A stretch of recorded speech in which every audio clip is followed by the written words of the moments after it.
Olá, como vão, meus juniores? Como estão vocês, nossos pré-adolescentes aqui da Miniban? Vamos continuar estudando a respeito dos nossos reis e também os profetas de Israel.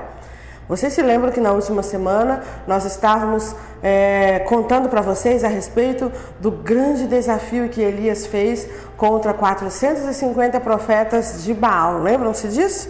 Elias desafiou todos aqueles profetas a fazerem cair fogo do céu e consumir aquele sacrifício que foi preparado para o Deus Baal. E eles se machucaram, rezaram, fizeram seus trabalhos e tudo mais que eles estavam acostumados a fazer, suas feitiçarias, e nada de Baal responder. É claro, era um falso Deus feito de pedra por mão de homens, mas quando chegou a vez de Elias, ele de fato fez o fogo cair do céu, porque ele era profeta do Deus verdadeiro. Elias foi um dos maiores profetas da Bíblia, um grande fazedor de milagres. Porém, era um ser humano como nós, cheio de defeitos também, de emoções, sentimentos, fases da vida, altos e baixos também. Vamos ler essa passagem da Bíblia antes de nós fazermos aí o comentário a respeito do que Elias acabou realizando. Vamos lá? Vocês podem ler aí em 1 Reis 19. Eu vou ler aqui alguns versículos do capítulo 19, tá bom? Elias no Monte Horebe. Esse Monte Horebe, crianças, é o mesmo monte em que Moisés viu aquela árvore pegar fogo e não se queimar. Lembram? A sarça ardente? Pois é. Elias acabou passando por uma experiência ali em cima daquele monte também. Vamos ver? Elias no Monte Horebe. 1 Reis, capítulo 19. Acabe fez Jezabel saber tudo quanto Elias havia feito e como matara todos os profetas à espada, né? Depois que aquele fogo caiu, Elias matou aqueles profetas à espada. Eles já estavam ali chamuscados pelo fogo e Elias ainda por cima foi tirar a vida de cada um, não é? Então Jezabel mandou um mensageiro a Elias dizer-lhe: faça-me os deuses como lhes aprouver, se amanhã a estas horas não fizer eu a tua vida como fizeste a cada um deles. Temendo, pois, Elias levantou-se para salvar a sua vida e se foi. Chegou a Berseba, que pertence a Judá, e ali deixou o seu ajudante. Ele mesmo, porém, se foi ao deserto a caminho de um dia. Ele caminhou um dia para ir para o deserto, fugindo, tá?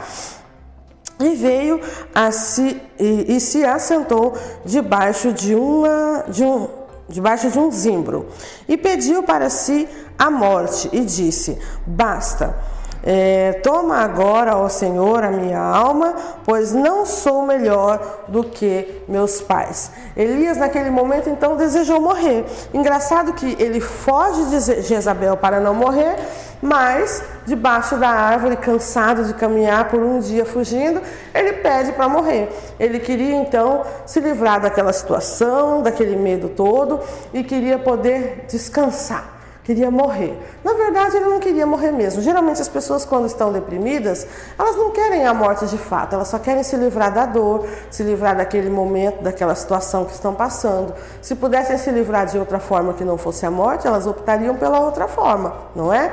Mas Elias então desejou morrer porque parecia para ele que era a única forma de se livrar daquela situação. Depois de ter feito tanto milagre acontecer, de ter feito tantas coisas grandes acontecerem, Elias agora desejou morrer com medo da Jezabel. Enfrentou 450 profetas a fogo e espada e agora tem medo de uma mulher, tá certo que era uma mulher bem poderosa e malvada, uma bruxa, uma feiticeira, a Jezabel. Mas ele agora desejou morrer. Subiu até o Monte Horebe e lá se escondeu em uma caverna. De lá de cima ele viu a natureza se manifestar. Ele viu acontecer um grande furacão e ele percebeu que naquele furacão Deus não estava e não falava com ele. Depois começou um grande terremoto, a terra se abriu, morros desabaram e tudo tremia, mas mesmo naquele tremor e naquela catástrofe toda, ele também não ouvia a voz de Deus. E então, depois de tudo aquilo, as coisas começaram a pegar fogo, uma grande queimada na mata, os animaizinhos correndo, muita fumaça, cinza, e ali também ele não viu a voz de Deus, não ouviu. Porém, depois que tudo isso passou, chega então um vento suave, uma brisa que refrescou toda aquela situação, que fez passar o fogo, fez cessar o terremoto, fez parar o furacão. O vento estava fraquinho, tranquilo, suave, uma brisa que sussurrou no ouvido de Elias: saia da caverna, Elias, não temas. Eu não te mandei se esconder. Está com medo do quê? Deus conversou com Elias e disse a ele: saia desse lugar. Da primeira vez eu te mandei ficar escondido até que a seca passasse, mas agora não. Agora enfrente a situação. Eu estou no controle de todas as coisas. Eu tenho a natureza no controle da minha mão. Tenho a sua vida no controle da minha mão. Tenho a vida de Jezabel e Acabe e de todas as outras pessoas no controle das minhas mãos. Elias estava se sentindo sozinho. Ele achava que ele era o único profeta de Deus que tinha sobrado. Mas Deus disse: não, você não é o único. Obadias ajudou a esconder vários. Ainda tem muitos profetas fiéis em Israel. Eles ainda me servem, me buscam, me ouvem. Você não é o único. Reanime-se. E Deus manda um anjo alimentar Elias para que ele se fortaleça, se nutra e saia daquele lugar, saia daquela depressão, para que volte à batalha, porque a história não acaba por aí. Quem vocês acham que vencerá? Jezabel ou Elias? Eu não tenho a menor dúvida de que o homem de Deus é quem sairá vitorioso dessa situação. Falando então das emoções, nós podemos ver aqui, que a psicologia fala, crianças, que nós podemos sentir 7 tipos de emoções. Olha só, a primeira emoção que nós podemos sentir é a raiva. Você já sentiu raiva em algum momento? Raiva de alguém ou de alguma coisa, de alguma situação? Com certeza. Todo mundo sente raiva. Até Cristo sentiu um momento de raiva e nervoso. Lembram daquela parte da história em que ele chega quebrando tudo, derrubando tudo no templo, onde os camelôs, os vendedores estavam ali vendendo coisas, transformando a casa de Deus em uma feira? Pois é, a raiva é um sentimento natural do ser humano. Elias sentiu raiva de ver o povo servindo ao Deus Baal. Ele sentiu raiva de ver o rei de Israel se casar com uma profetisa de um Deus falso como era Jezabel. E ele se levantou ali, Deus o ergueu para fazer o povo despertar e se lembrarem de quem era o verdadeiro Deus. Uma outra emoção que é comum do ser humano, que nós sentimos, que Elias também sentiu, é a tristeza. Você já sentiu tristeza? Com certeza, todo mundo sente tristeza em algum momento. Elias agora estava triste, depois de ter feito grandes coisas acontecerem, grandes milagres, ressuscitar pessoas, multiplicar alimentos, cair fogo do céu, fazer a chuva voltar. Ele agora estava sendo perseguido, jurado de morte, e ele se sentiu triste. Se escondeu em uma caverna, ficou deprimido, caminhou, fugiu a pé por um deserto, andando, caminhando por um dia, estava fraco, com sono, com fome, e ali naquele lugar Deus o manda descansar, dormir, relaxar. O anjo também o alimenta para que ele possa recuperar suas forças e voltar para aquela batalha que ainda não tinha terminado. A tristeza é uma emoção comum para todos nós, mas nós temos que nos lembrar que a tristeza é vencida sempre por aqueles que servem a Deus, que buscam a Deus, tá bom? Uma outra emoção bem comum para nós é o nojo. Quem já sentiu nojo aí? Eu creio que Elias deve ter sentido nojo de ver aquele povo servindo a um falso Deus, depois de saberem de todos os grandes feitos do Deus de Israel, que os libertou do Egito, que os fez atravessar o deserto, que fez chover comida do céu, que fez sair água da rocha, que abriu o Mar Vermelho, que parou o Rio Jordão, que os fez recuperar toda a terra prometida, vencendo grandes exércitos, grandes reis. Tantos milagres Deus já tinha feito no meio daquele povo e ele estava sempre se desviando, sempre se esquecendo do que Deus fez. Eu creio que o profeta Elias, que era fiel a Deus, deve ter sentido nojo dessa situação e por isso se revoltou e fez esses grandes feitos em nome de Deus.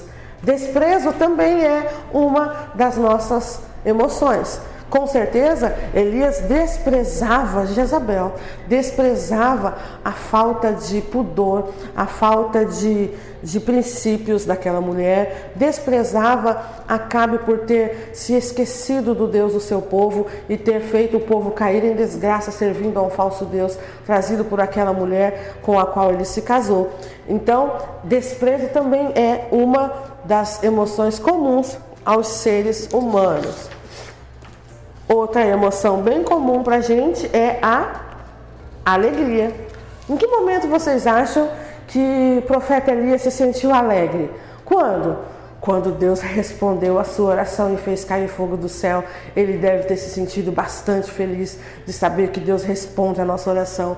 E quando ele orou e a chuva voltou a cair depois de 3 anos e meio, com certeza Elias esteve muito animado. Quando ele ressuscitou o filho da viúva, quando ele multiplicou o pouquinho de azeite e trigo que ela tinha na sua panela, com certeza Elias sentiu uma imensa alegria.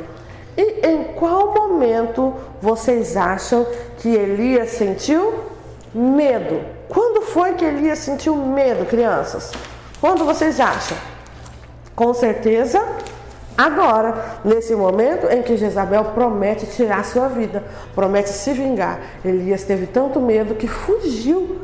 Mesmo sendo um profeta com todo esse poder, com toda essa autoridade dada por Deus, ele fugiu com medo daquela rainha malvada e se escondeu em uma caverna e ficou ali deprimido, querendo morrer.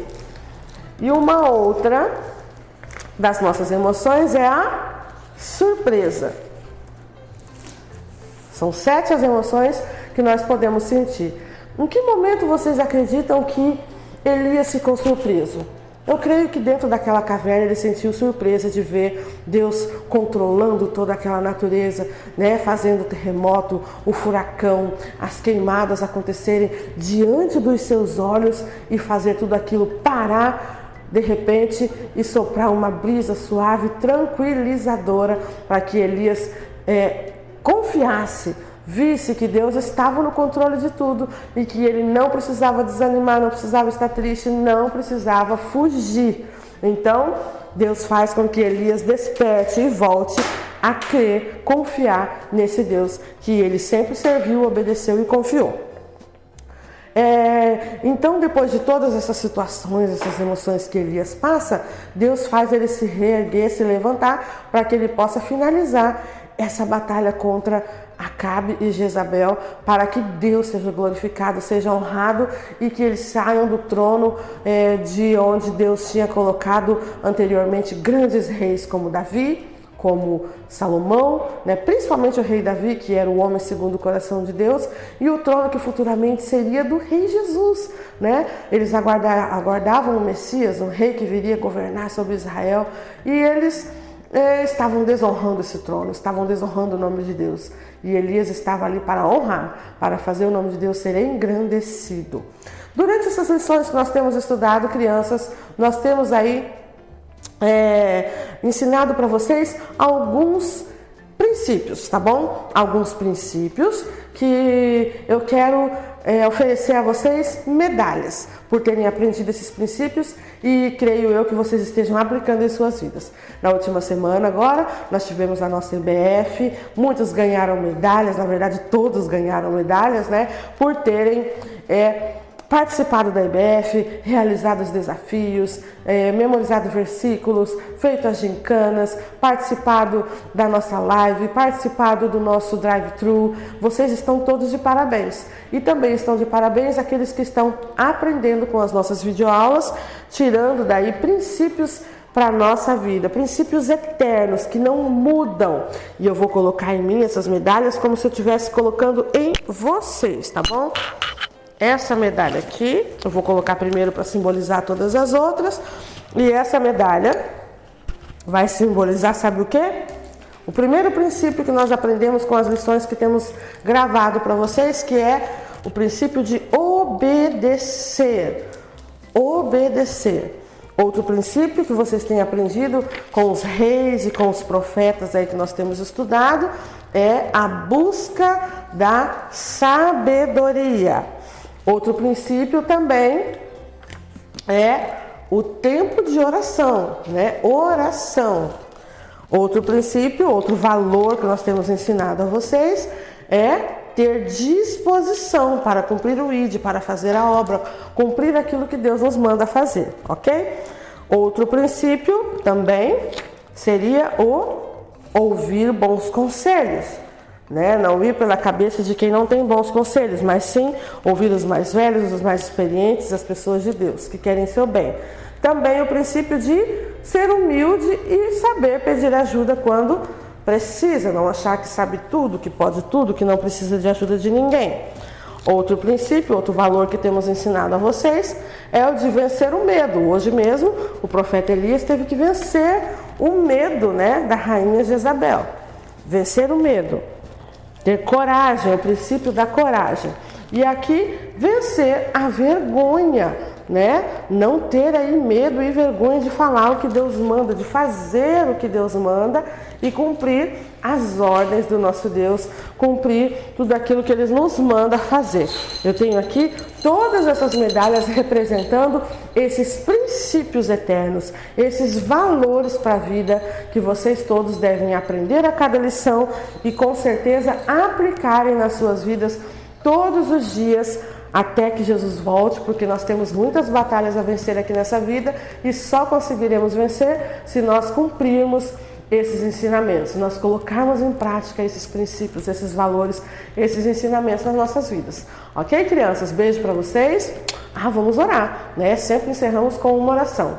Querido Deus, eu quero te agradecer nesse momento por todos os ensinamentos que o Senhor tem nos dado, tem nos colocado em nossas mãos para ensinarmos aos nossos pequenos, que de fato eles estejam aprendendo, que todos esses ensinamentos estejam fluindo em suas vidas e que eles possam aprender a aplicar tudo isso no seu dia a dia, desde as pequenas situações até as grandes coisas que eles vão passar por essa vida fora, até que o Senhor venha nos buscar e nos livrar de todas essas dificuldades desse mundo mal, que as nossas crianças aprendam a sonhar com o céu como nós aprendemos na nossa IBF, que eles possam desejar estar contigo, fazer tudo o que é certo nessa vida para entrarmos na próxima vida aí fazendo o que é correto. Essa vida é uma escola, o deserto, as dificuldades que passamos aqui nessa vida são escola para nós aprendermos como sermos seres melhores e um dia estarmos aí contigo nesse lugar onde não entrará o pecado, a maldade, a injustiça, mas não haverá choro, não haverá lamento, só haverá alegria e a eternidade para todos nós ao seu lado, Senhor Jesus. Muito obrigado, é o que nós te agradecemos nesse momento. Amém.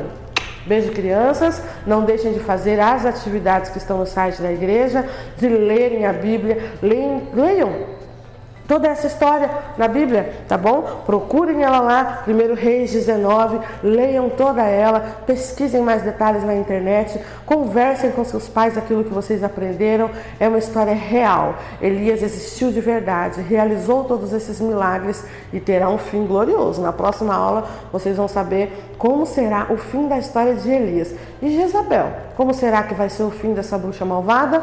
Não percam a próxima videoaula. Tchau, tchau!